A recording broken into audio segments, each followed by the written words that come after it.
Ejercicio número 8 de la serie 10 sobre ecuaciones diferenciales del primer orden que estamos dando a ustedes mediante el método de separación de variables. Vamos a ver el número 8. Tenemos la siguiente ecuación diferencial: x más 1 que multiplica el diferencial de y igual a 2xy que multiplica el diferencial de x.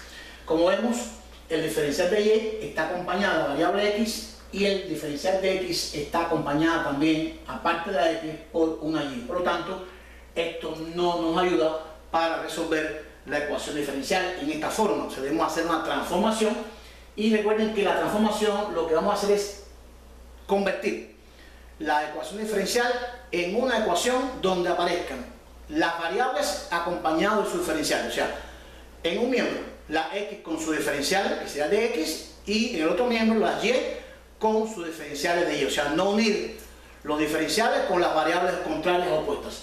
Por lo tanto, vamos a hacer lo siguiente. Vamos a ver, este x más 1 no debe estar aquí, porque está con respecto al diferencial de y, él debe estar con respecto al diferencial de x.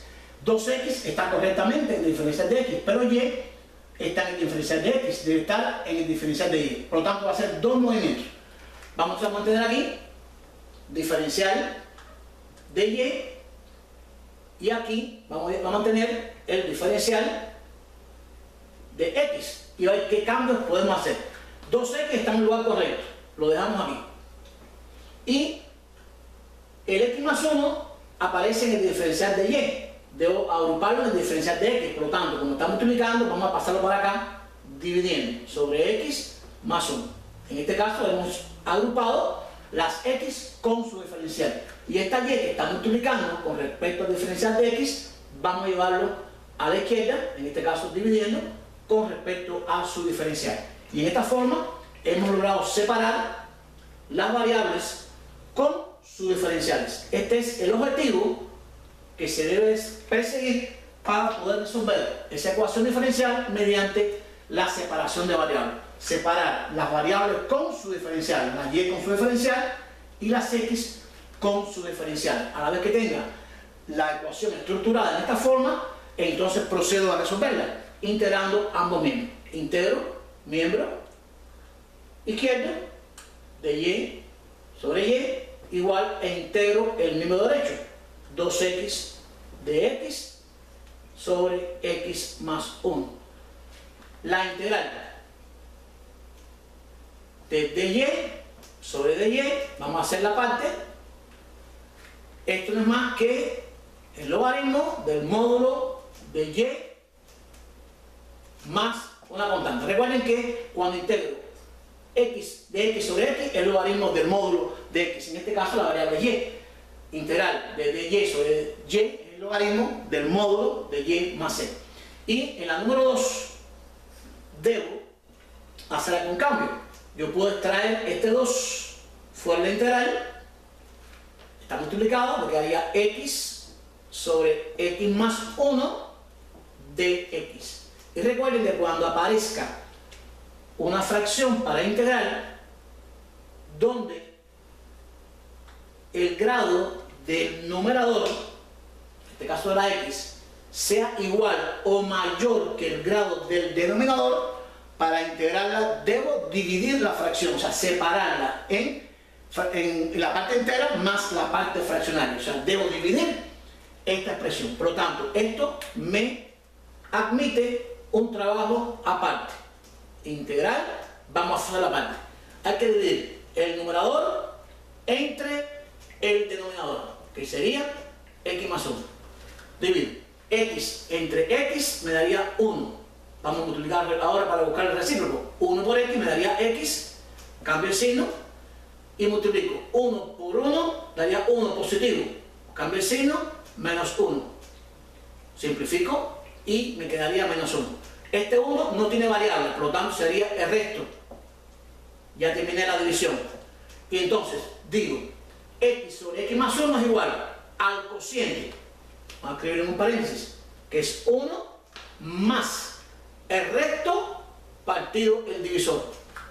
Y como es menos, sería menos 1 sobre x más 1, todo esto con respecto a la variable x.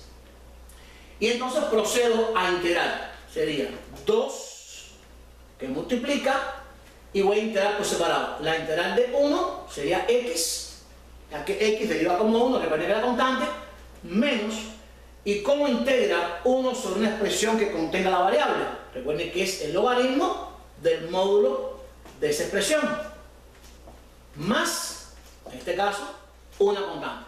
Esta sería el miembro derecho. Por lo tanto, vamos a escribir miembro izquierdo igual a miembro derecho. En el miembro izquierdo nos ha quedado por aquí ln de y más una constante igual miembro derecho, vamos a multiplicar 2 por x, 2x, 2 por menos logaritmo, menos 2 ln del módulo de x más 1 más una constante c.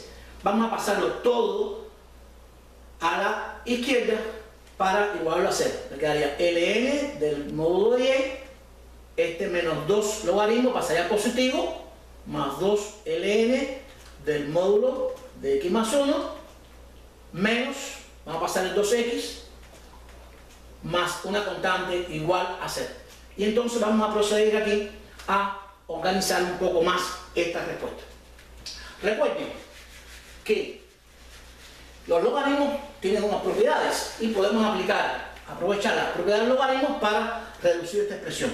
Esto es un número que multiplica el logaritmo. Aquí tengo aquí dos logaritmos de una expresión.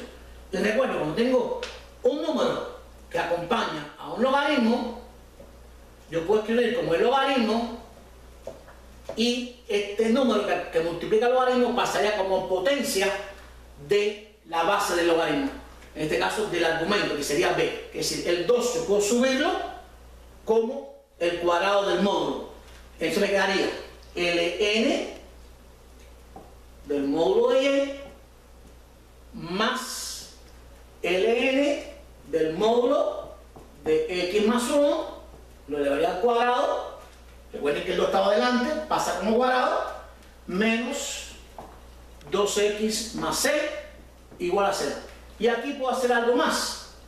Estoy sumando dos logaritmos de iguales bases. Y recuerden que cuando sumo logaritmos de iguales bases, lo que hago es multiplicar los argumentos. Esto lo puedo transformar en un solo logaritmo. ¿Logaritmo de quién? De y, o sea, del módulo de y que multiplica a x más 1 al cuadrado. O sea, voy a multiplicar los dos argumentos. La y por el x más 1 al cuadrado. Menos 2x más c igual a 0. Y en este caso hemos dado la respuesta más simplificada de la solución de esta ecuación diferencial de primer orden mediante el método de separación de variables.